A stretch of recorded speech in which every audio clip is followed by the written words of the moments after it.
Yeah, it was quite good. There was a lot of obviously a lot of game stuff and new games, but when it came down to hardware, like I said, there was no announcements, but there was this crossplay. In fact, I was going to mention this. I might as well mention it now, slightly off topic or the tangent of this, but I've spent the last 2 weeks on Android now, and I think I mentioned this last week, and I think others have mentioned it as well. It really is essential that for Microsoft services to do well is they've got to have that cross-platform, and they've got to target iOS and Android, because without those, if it's Windows only, it's only half the story because of the mobile side of things. I mean, the example being Groove. I just can't use the Groove app on Android.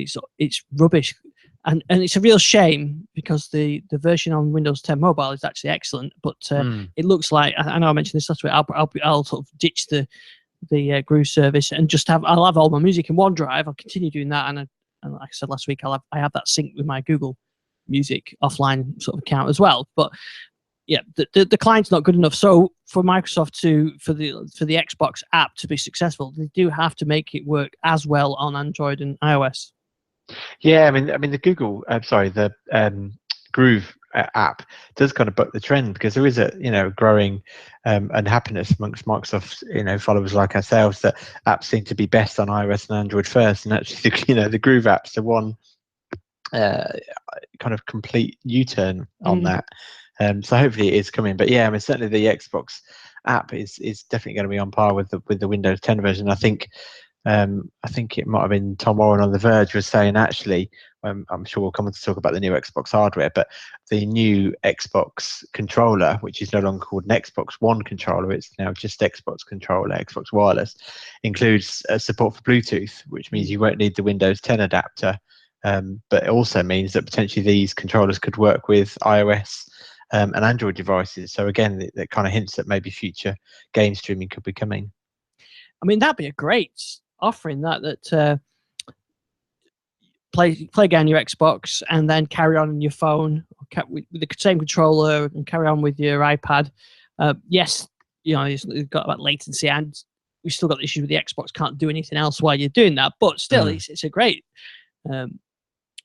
Especially for casual games and things like that, or even the entertainment services. I mean, we talked about Microsoft Movies and TV, haven't we? That it is only usable on Microsoft platforms. Well, this would be a way of introducing that to other devices. Yes, yeah, exactly. So, yes, so that was my thoughts anyway on the services. Movies and TVs being one of them. They do need to make them available on iOS and Android. And then the failure of Windows 10 Mobile, or if you class it as a failure, I suppose. Well, I suppose we have to do it. Yeah, that's certainly at the moment. I mean, yeah. Is it?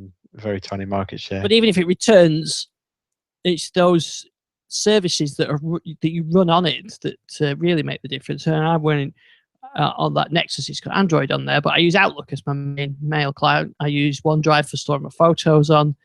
I've got the Microsoft Health app. I use OneNote for everything across all my devices, and because OneNote, say on Android, is a good client, it means that I'll use it on the PC because it's great on both. And I think that's what they really need to get into that state with Groove for that to be successful. Yes, yeah. So they did announce. They said the new controller. Did you see the Xbox?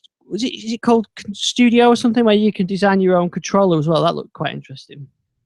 Yeah, which is US only, I think, until sometime maybe in 2017. But yeah, essentially you can literally build your own Xbox, custom controller down to, colors and all sorts of choices. So yeah, and you can also have your kind of gamer tag. I think it's up to 16 characters laser etched onto the device. So yeah, it's quite a clever way, because I'm sure people do take controllers with them. They do. To kind of bed into you, I guess. Me and my kids joke that they've all got their controllers, and I've got my original Xbox One day one controller. So yeah, I think it's certainly it's a good way to have these things so that they all no controllers, or I guess no two controllers the same almost. Well, my son's been looking at buying a custom Xbox controller, and he's looked at all sorts of different ones, and some are really expensive. And, yeah, especially the Elite controller. Yeah, and this would be an ideal thing for him, that he would customize it for himself. So yeah, I think that was good as well.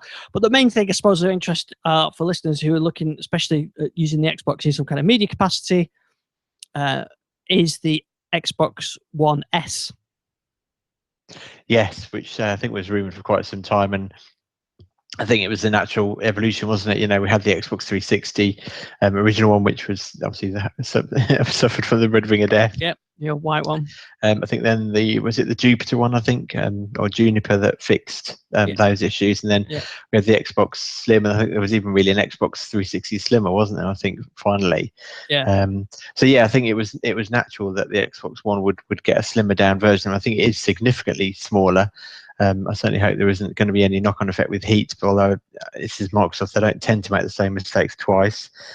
And I think that one of the biggest interesting things is the fact that the power unit is actually integrated into the box, because that's always been my frustration with the Xbox, is that you kind of get this external power supply which has had its own fan inside it. Yeah. And so, you know, we've got kind of laminate flooring, so as soon as that sits on the floor, it just makes a horrendous vibrating noise, even though it's not necessarily spinning very, very fast, not getting hot. It just vibrates.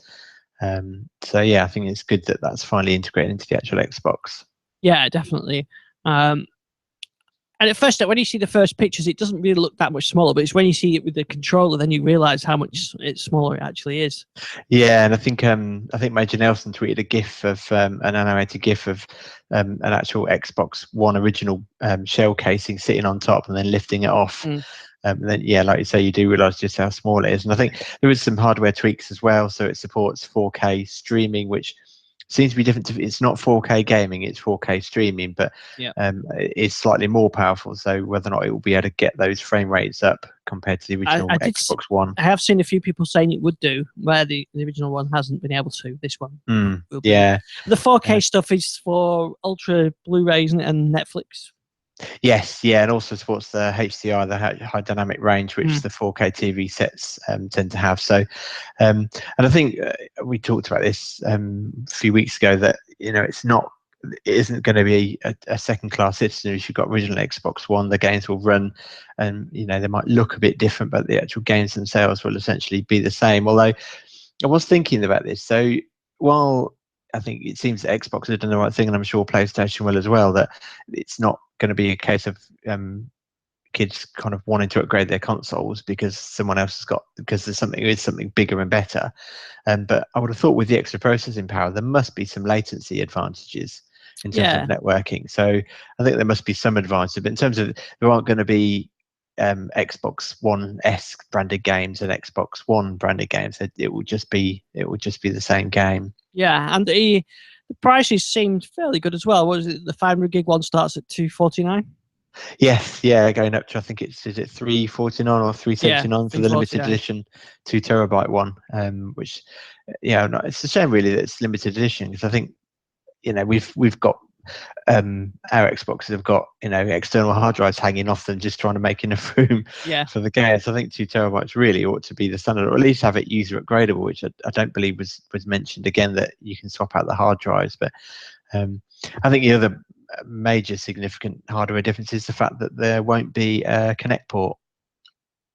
Oh, yes. So I don't know if this is Microsoft's kind of admission that actually, you know, Kinect hasn't been the amazing. I mean, it's odd, really, given that it was the biggest selling consumer electronics device ever. I don't know if it's been surpassed since, but it certainly failed to capitalize on it. And I think initially it was, I think, maybe the size of room needed, particularly in, you know, UK households. We don't have these massive barn conversions that you know, that you can enjoy in limited space. But also, I think, unfortunately, I just think the game developers just didn't really figure out how to capitalize on it. You know, there was I think Fruit Ninja was an excellent example of how Kinect could work, and there was Kinect Adventures. But we had the Star Wars Kinect game, and while it was good fun, there was some awful latency issues in terms of moving around. It was very jerky. Yeah. But I think some of the fitness stuff was quite interesting. But I think it added so much cost to the Xbox One compared to the PlayStation 4. And ultimately, I think, like I said, the game developers haven't taken advantage of it. So there will be a USB adapter, which I think they're going to supply free if you've got an original Xbox One with Kinect. But if you haven't and you want to add Kinect, I think it's about $30 or $40, I think it was, for the USB adapter. Yeah, and you have to think who's gonna bother. I mean, the funny thing is, I never use Kinect apart from I use it occasionally for family stuff with Skype, for doing Skype video chats. Yes, in the living room, which is quite good. So Christmas time, isn't it? It's very handy. And then I use it for Xbox Pause or Xbox Play, but that's about it, really. I don't think I have any Kinect-enabled games. I mean, I think it was one of the first games you could look left and look right, but I never really got that working. Yeah, I mean, I think I mentioned before, we've even got the cover on the camera on our Kinect downstairs, because the kids' Xbox One upstairs we didn't bother getting Kinect for it, and that, I think, really that's a big statement, in terms of it's not a necessary device. But they were getting frustrated because they'd pause the game upstairs and come down, walk into the lounge, and it would sign them out of their game upstairs and sign them in downstairs. Yeah. So we've literally covered. Although I have more recently discovered that there is a setting that you can actually get it to prompt you, do you want to sign in, before it does it.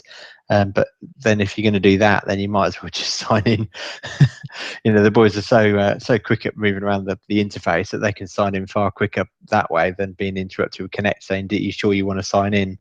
Yeah. So we've actually got the camera covered up, so it's purely just the microphone. And I use it occasionally, but we kind of used it as a novelty item when we first got our Xbox One, which is downstairs. But what you find is the phrases have to be so precise for it to actually work. The one thing I will say, the mic is brilliant at picking up the voice. I don't tend to have that issue, but if you don't get the phrase just right, it doesn't tell you I haven't got it right. It just doesn't do anything. Yeah, and of course, we'll come back to it. But you've got the preview, haven't you? So we'll talk about that later. Of course, the other big thing that they announced was Project Scorpio. Yes, which is it's an odd thing to do, because I mean, this is going to be a far superior. This is really, a proper. It's almost like people that buy, really aimed at people that buy the high end PC gaming rigs, or the old Xbox 360 Elite, I think it was. And this is going to be far superior in terms of processing power. But I believe, again, it's that the games themselves won't change; they will just look better on the Scorpio. Again, I'm sure there must be some latency advantages there, but that will support 4K gaming, not just 4K streaming. So that's certainly going to be a beast. But there seems to be quite a lot of chatter around Twitter, etc. People saying, "Why on earth would you buy an Xbox One at the moment when that's just around the corner?" But I think the price is going to be significantly higher, and I think it will be aimed at the real hardcore, almost like the PC gamers that just want the best of everything. So I don't really see it cannibalizing sales of the Xbox One S, because I think they are not necessarily a huge gap in terms of market. The market it's aimed at, but I think there is a difference. Yeah, there's like yes, exactly. There's two separate markets. For someone like me, probably not worth it. Maybe my kids who are now teenagers, they get into the hardcore gaming, and I can imagine that's something they might want to do, but they can save their own money up for it. Yeah, exactly. So I think, I mean, I believe that they're going to keep the original Xbox One in the market, I presume, until stock's used up. But I suspect that would be quite a hard sell, because the Xbox One is a big beast of a device. I mean, I've not had any heat issues, and so that it's unique to our, or not unique, but our particular setup. The power brick can get quite noisy. But I think if you were buying one now, I think it would have to be the Xbox One S. Yeah, I think so. I think there'll probably a lot of people. But then Microsoft can do what Apple do. They keep their older devices in the market for quite a while, and that gives them the low price version, because Apple don't make cheap phones. What they tend to do is to include the previous generations phone is on sale for another 12 months from being replaced, and that's a nice cheap bargain price. Yeah, well, I mean, the original Xbox One is what, $250. I think the Xbox One S, the 512 gig, is $279. So I don't think there's necessarily a significant price difference that, I'm not saying that I'm sure there are people that every penny counts kind of thing, but overall, I think for the sake of that small increase, I would definitely get the Slim. I mean, if they got the current one down to $199 maybe, or yeah, possibly, yeah, just for a few months while they sell them on.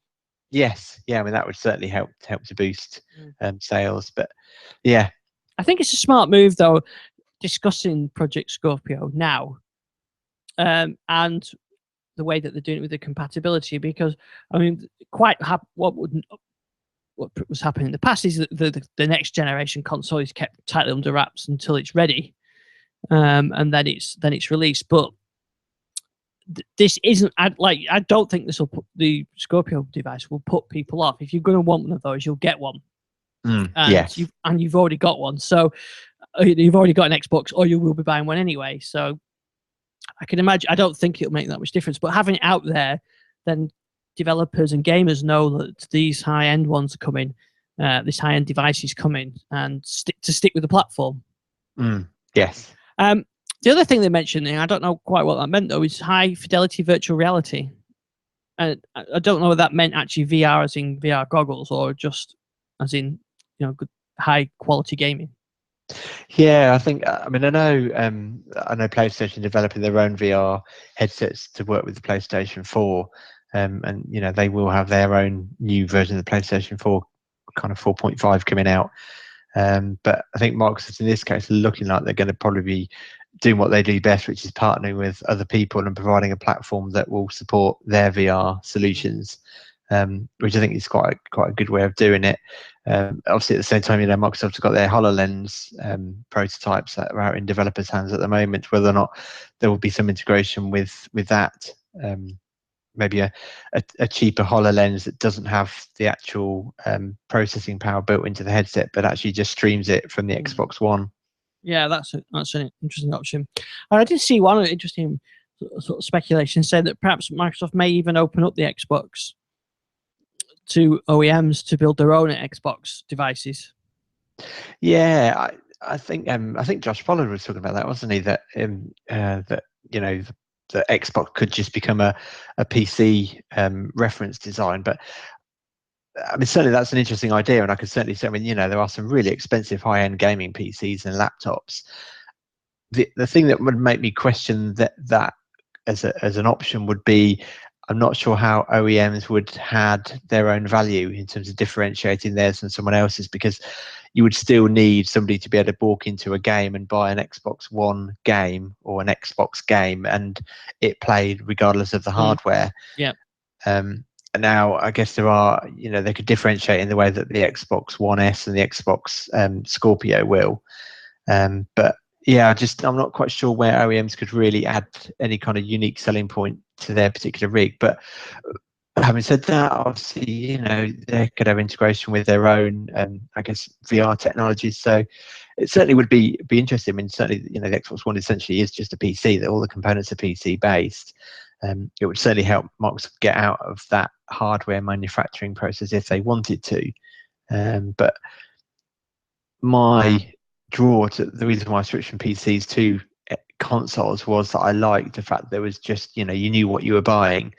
I know those waters are being muddied slightly in terms of the different levels of hardware that there will be now available, but at the same time, it's still a level playing field from that perspective. That it's just one hardware manufacturer. But I mean, certainly if Microsoft did it, you could argue there's no reason why PlayStation can do the same. Yeah, and actually also thinking probably more longer term, if Microsoft are looking to, and clearly they've waved a white flag in terms of attracting Sony PlayStation to open up their network to join and integrate with Xbox Live, that perhaps the actual kind of walled garden of gaming platforms actually starts to get dismantled. Yeah, especially with potential with the app on the platforms, as you mentioned earlier.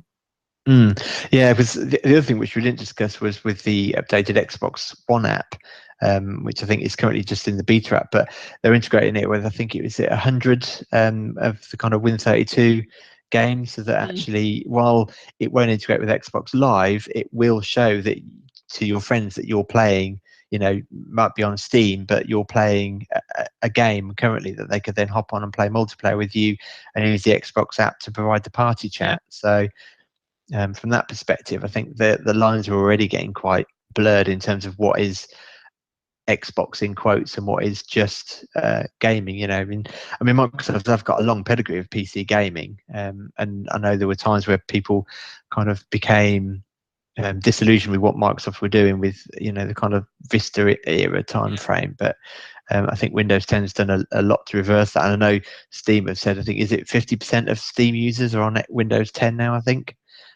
So yeah, I mean, Windows 10 I think is shown as a great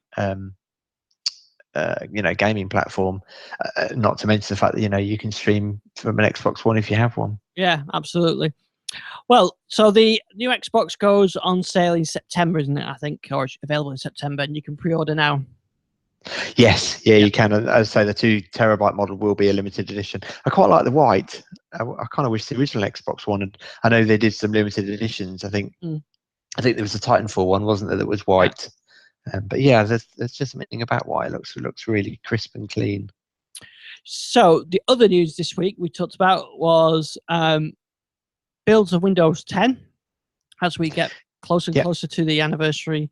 I don't know if you want to go into the Xbox preview program before we. Oh yes, go on. Tell us about that. So you're on the preview program, yeah. Yeah, I know there was a lot of talk about people getting invites. Now I actually went into the Xbox preview app that I still had installed on what I kind of class as my Xbox, and actually had the option to switch rings. There was the Xbox preview dashboard, and then the new Xbox. I think they called it current Xbox preview. Which is where you get updates before they go out to the general public. And then there was the new Xbox preview. So I actually opted into that, and then 24 hours later actually got my invitation. So I think the invitation was more as a kind of prompter for people rather than the actual underlying mechanics. So yeah, so I opted in. I think I got my first update last Friday, which went really smoothly. A long list of issues which I hadn't read before opting in, mainly around actually quite a long list, but nothing really severe. It was mainly things like if apps update, they would become unpinned if you got them pinned. But overall, the upgrade went really smoothly. Some nice new little tweaks. So the kind of games and apps, which you had to scroll all the way to the bottom to get to, is now top right. So really easy to get to. But for us, one of the big things I like is when a game's downloading, you actually see the speed that it's downloading at. Oh, that's nice, because my kids are always moaning about that. Yeah, so you could, there was the networking troubleshooter that you could go into and it would show you what your current bandwidth usage was, but this actually shows, the game and what it's currently downloading at. So it's a bit more visible that it's actually doing something. So I quite like that.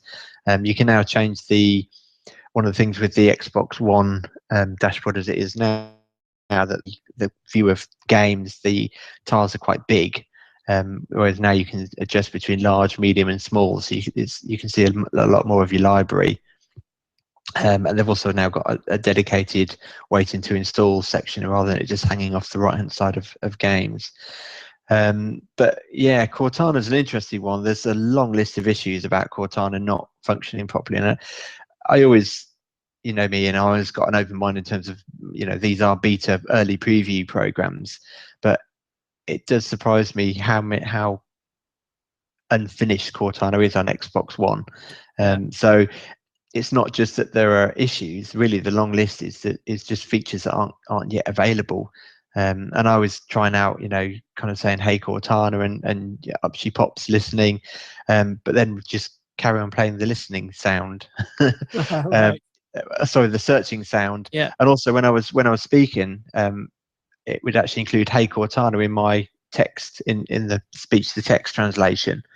So instead of it doing what I wanted it to do, it was like it just came up with "Hey Cortana, go to games and apps" kind of thing. And it was like, I don't really know what "Hey Cortana" means. Yeah. And it's really slow. And yeah, just really surprised me actually just how unfinished it is. I mean, we don't know when this thing's shipping. We're going to assume it's hopefully going to go out with the rest of the anniversary updates. But yeah, it's definitely a bit of a mess at the moment. Yeah, and we talked about last week, even the keywords, whether it be it's a good idea to have the same keywords on all your devices, but yeah, it's got to work well as well. That's the whole thing. And then they haven't got that much time. Although I guess the anniversary update will come out first, and then I think if I remember rightly from last when Windows 10 launched, the Xbox was a couple of months afterwards, wasn't it? Yeah, it was. And I mean, I mentioned that on the current Xbox, if you say Xbox as a commander, you don't get the command right, it doesn't do anything. The problem with Cortana is if it doesn't understand or doesn't decipher what you want it to do, it just does a web search, which means you're then being jolted out to a browser or to a list of web results. Whereas really what you really want is Cortana to go, well, I'm not quite sure, but did you mean this? Yeah. But at the same time, it will be interesting because it will be able to prompt notifications from mobile or from Windows 10. You could use it potentially to make a Skype call, or you can create a party and invite people straight into it. But in theory, you'll be able to use it to if I'm on a late shift and I get a quick bit of gaming in, I can ask Cortana through the Xbox what my commute looks like, and yeah, that's right. Yeah, and know whether or not I need to get going. So it is an interesting concept. I do kind of moving away from Xbox slightly, but I do worry that Cortana's become this kind of infectious thing within Microsoft. When Microsoft started rebranding everything as Live, and everything had to have everything had to have Live in it, or .NET, or whatever it was. I sometimes worry that Cortana's just this thing that Microsoft thinks it needs to have everywhere, but actually to the detriment of even putting it on platforms where it doesn't make sense. Yeah, I know exactly what you mean. Yeah. So I can see the benefits, but I'm still not sure the benefits of having a voice assistant on the Xbox. But it will be interesting to kind of see where it goes. But I mean, for example, one thing is, Xbox On is quite snappy. Now you have to say, "Hey Cortana, Xbox On." Yeah, it's not the same. Meanwhile, your Windows Phone pops up. The first few that have got Windows phones pops up and goes, "What do you want?" And then your Windows 10 PC pops up and goes, "What do you want?" Whereas really, all you just want is the Xbox to come on. I thought, Xbox On and Xbox Off, they might have just kept those the same. But I suppose that the issue then is that if you want people to say, "Hey Cortana," you kind of need to get that ingrained in them. I guess that they're taking all this feedback as well. Now it's a preview, sort of a live preview, so at least they can take this on board.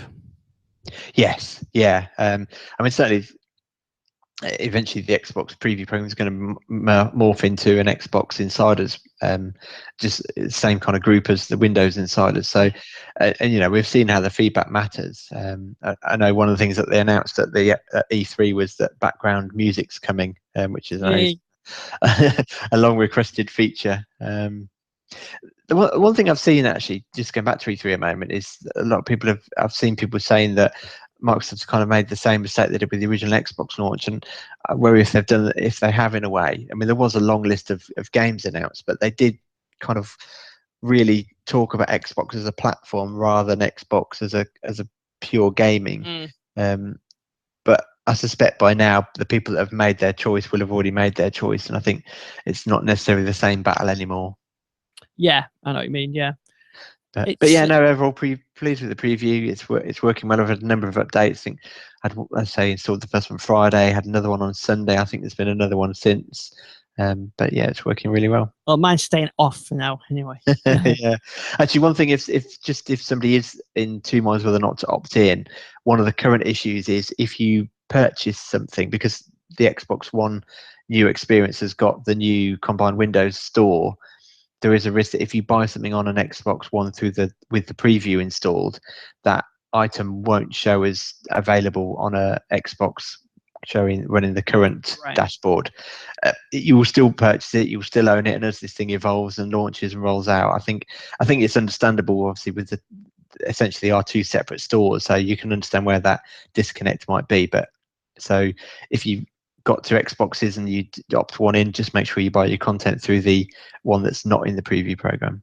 Right. Okay.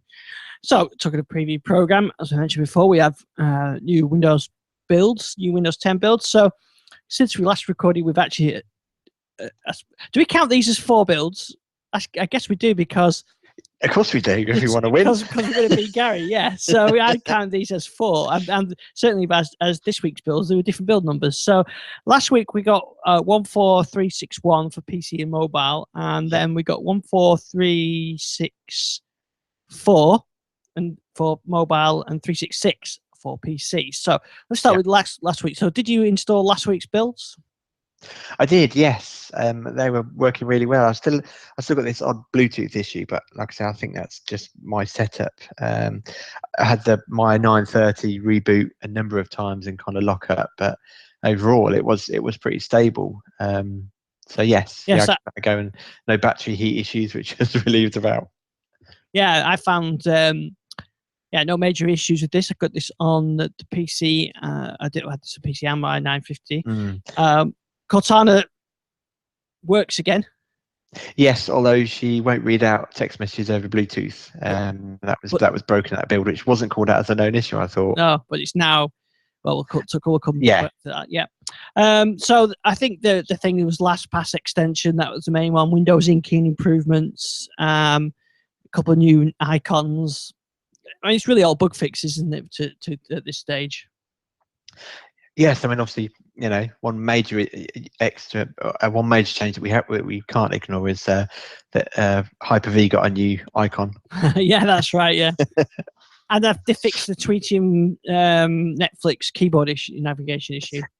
Yes, which I kept forgetting about. I kept trying to, because you couldn't, if in Tweetum, if you started typing a Twitter name and it auto prompt, you couldn't tap like you could, and I think that caught me out every time. Yeah. So they fixed that, and I found that build to be pretty good until we had issues with the store, which actually turned out not to be a build issue, actually a store issue, isn't it? But since that I installed that build, the automatic updates on the store stopped working. You had to actually open the app to see there was an update available, or open it in the store, I should say. Browse the app. Yeah, find it in the store, and then it would prompt you to update. Yeah. So, but that actually got fixed just before the build was released, which was I wasn't sure if it was actually fixed or if they were actually making some underlying changes to the store ready for these other previews. But yeah. And on mobile, there weren't any noticeable changes at all. They were just fixes. Though they've really got this persistent issue with dual SIMs. Yeah, it seems, and that's been there for a number of builds. So they're clearly. One thing it does say is that you may have, so it doesn't seem to be which it's not affecting everybody, and those are the bugs that are always the hardest to find.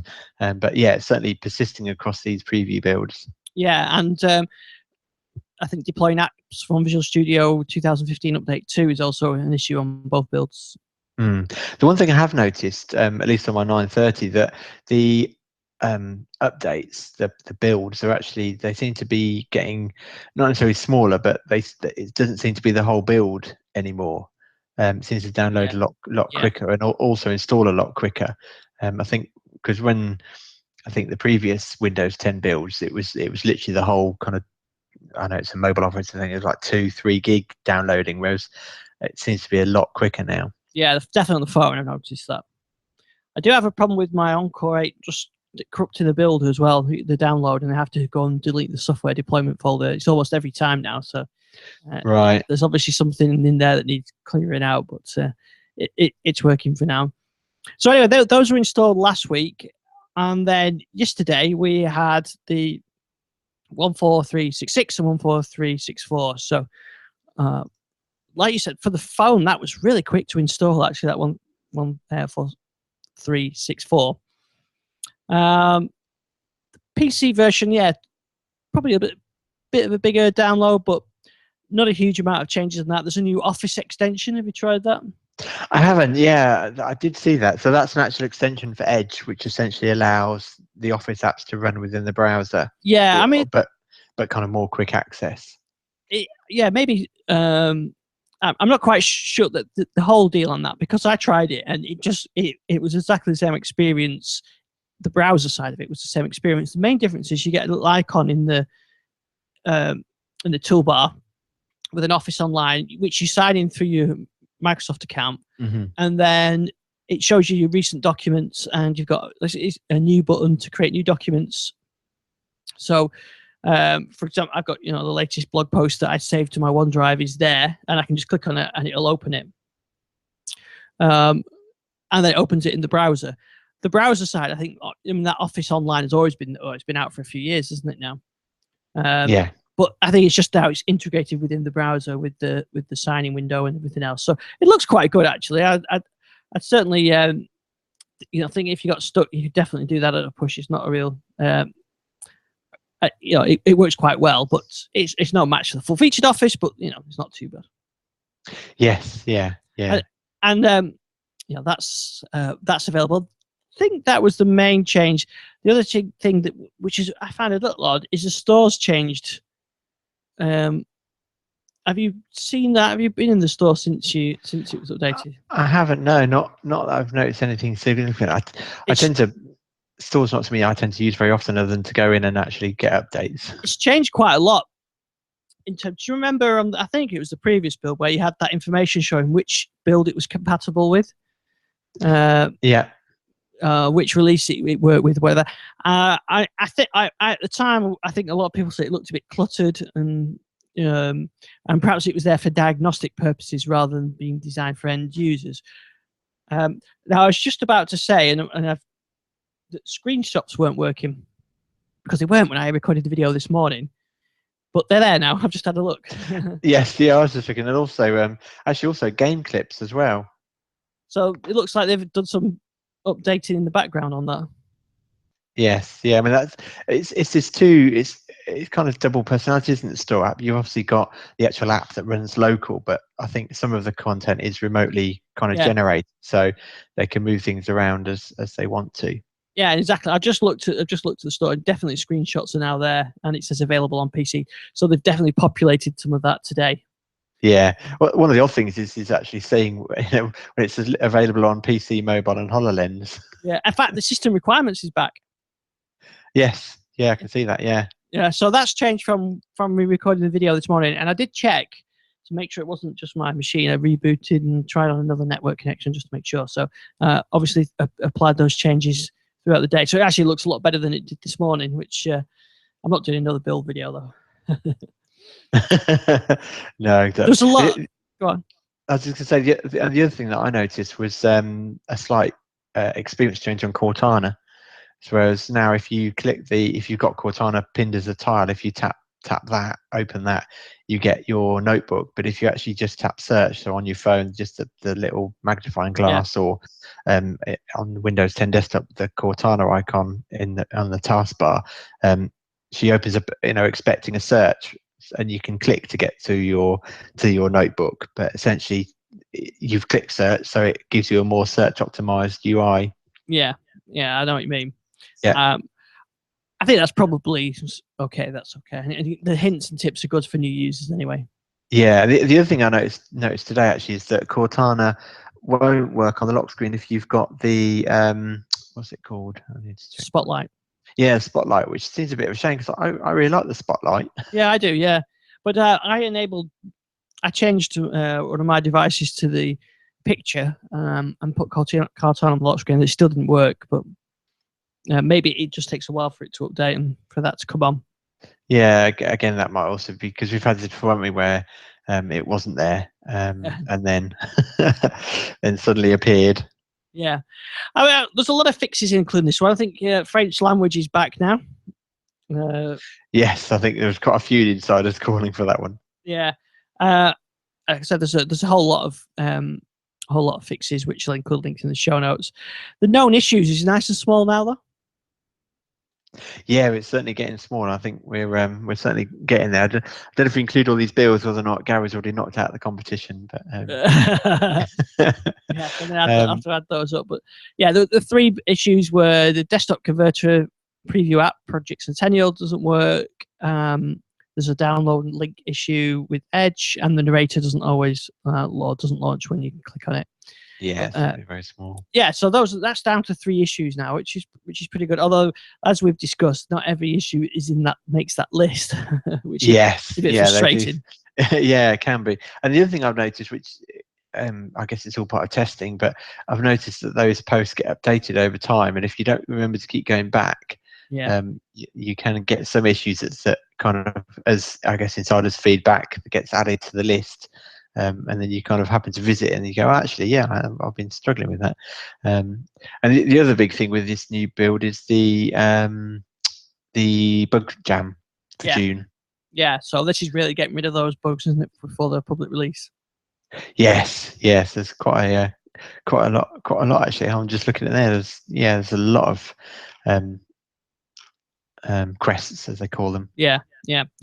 So I'll include links with the actual details in the show notes and the videos as well, which you can take a look if you want to have a look at what it's like without ruining your device by putting it on there. Yeah, although I have to say the last few desktop insider builds have been daily drivers for me. Yeah, I've not had any major issues. And since the battery issue's been resolved, the phone's been rock solid as well. Yes. So yeah, but I mean, I've still got a SIM card in the 950 XL, and actually, the other big bug in the mobile, which hasn't been mentioned because it was never mentioned as an issue, but my screen keep going on and off as resolved. Oh, is it? That's good. Which is a huge relief. I think the Bluetooth. Oh yeah, I forgot to mention that the Bluetooth unlocking the phone to read out your notifications. I think that's been fixed, isn't it? Yes, and also you even had to unlock your phone if you wanted to turn Bluetooth on. Which could be annoying, but yeah, as I mentioned before, I've still got this odd Bluetooth crashing where I have to restart the phones, but I'm still convinced that's because I'm using one device for music and one device for voice. Well, yeah, and I've just got to say that Nexus is while it's a great phone, the Bluetooth stability is not as good as the 950. I still have issues with it where you're using the call hands-free and then you drop the call and then you expect your music to carry on playing, but it doesn't, and it's lost the Bluetooth connectivity, and you've got to toggle the Bluetooth device on and off, or reconnect it, or turn Bluetooth on and off, or reboot the phone. It's not perfect by any means. Yeah, and again, really, I think the mobile preview builds for me are I know I jumped a bit too early, but certainly now I have no issues using these daily. Yeah, no, definitely. I've had no issues with that as well. We're getting close there. It's just whatever they do with the mobile side, it's just not going to get a lot of eyeballs for now. No, I mean, maybe we'll talk about the Apple stuff more next week. But Apple had WWDC, and there was some real features that were already in Android, to be fair, but also introduced probably with Windows Phone first, which is the kind of emoji predictions. If you type the word smile, it'll offer to replace it with a smile emoji, and that Apple, which is, I mean, you can see that Apple are under pressure because Apple never open up their platforms to third parties, whereas massive things in iOS 10 is all about opening up to third parties. Third parties having access to Siri, third parties having access to the maps. These are big things that Windows Phone's done for a long time. Yeah.